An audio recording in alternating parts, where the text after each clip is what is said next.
Recuerda suscribirte y activar la campana para mantenerte informado. Déjanos tu opinión al respecto.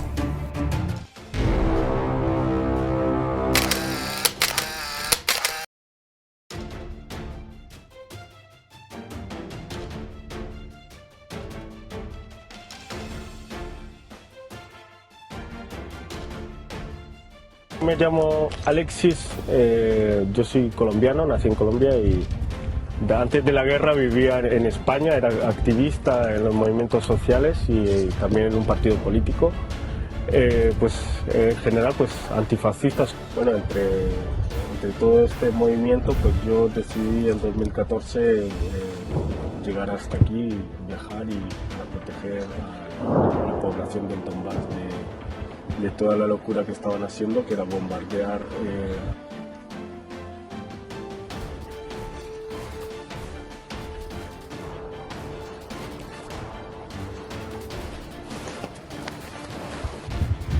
es español, ¿eh? Esto es un arma para la guerra.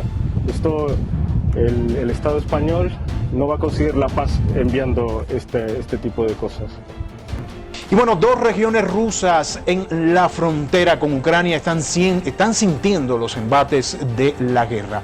Los jefes regionales de Kursk y Bryansk afirman que sus territorios han sido blanco de bombardeos presuntamente realizados desde Ucrania. Voy a Jerusalén, ahí está mi compañero José Levi para que nos dé más detalles, nos amplíe esta información. José, gusto de saludarte. Bueno, hay cambios en la efectividad de los ataques rusos en Ucrania. Adelante, José.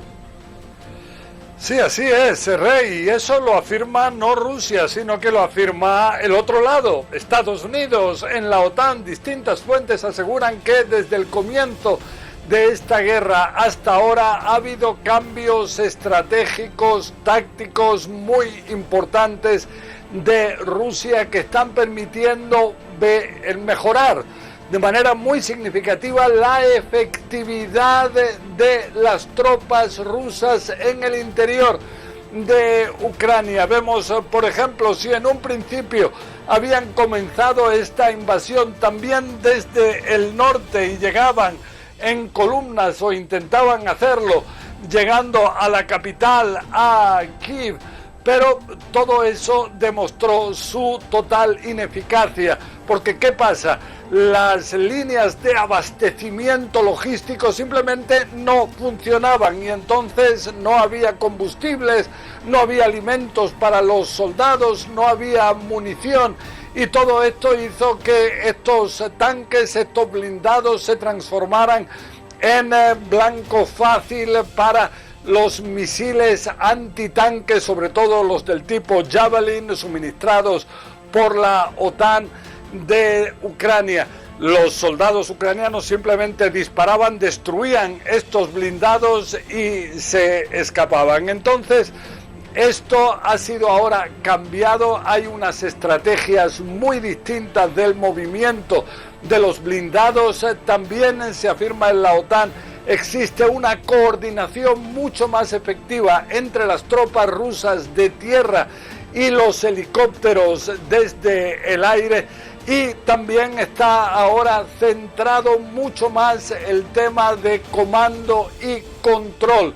Si antes no había, por ejemplo, un general que coordinara todas las actividades dentro de Ucrania, ahora eso está cambiando. Vemos, por ejemplo, que según dicen en la OTAN, en la zona fronteriza de Rusia, sobre todo con la región del Donbass, que es donde ahora se concentran una gran parte de los combates centrales, toda esta zona está realmente mucho más controlada. Esto significa un cambio también muy significativo.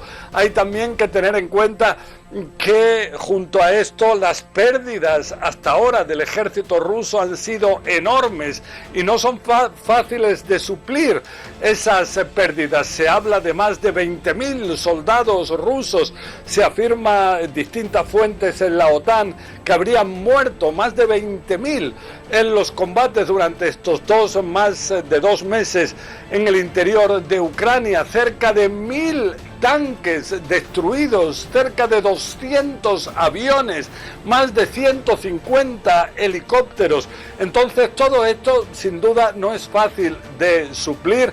Hay quienes dicen que Putin puede alistar a millones de personas al ejército, reservistas, pero estos rusos no están preparados, no están entrenados para este tipo de batallas. Entonces Putin ni siquiera intenta realizar algo así, al menos por ahora. Y las miradas están muy centradas en este desfile de la victoria contra la Alemania nazi, que está previsto el próximo 9 de mayo.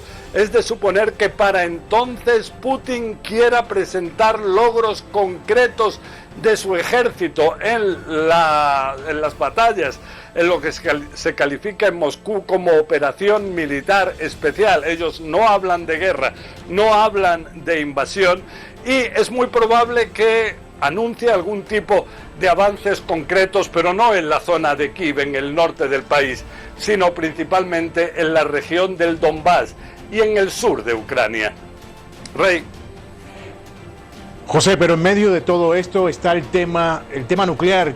¿Qué tanto le preocupa esto a Washington?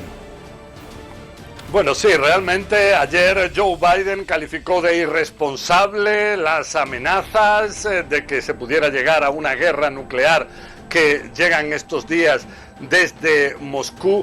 Y, por ejemplo, un tema que ahora se destaca en el Pentágono es que cuando el domingo Lloyd Austin, el secretario de Defensa estadounidense, estuvo en Kiev, entonces, ¿qué pasa? Se trata de zonas que están en guerra. También llegó y regresó en tren, y existía el temor de que hubiera zonas simplemente sin cobertura para los teléfonos celulares. Entonces, para intentar impedir una situación en la cual el secretario de Defensa pudiera estar incomunicado y no está relacionado con la cadena de mando nuclear, que puede ser en un determinado momento esencial, entonces el Pentágono utilizó métodos de comunicación especiales, tanto para que Lloyd Austin pudiera recibir órdenes como también darlas, recibir información.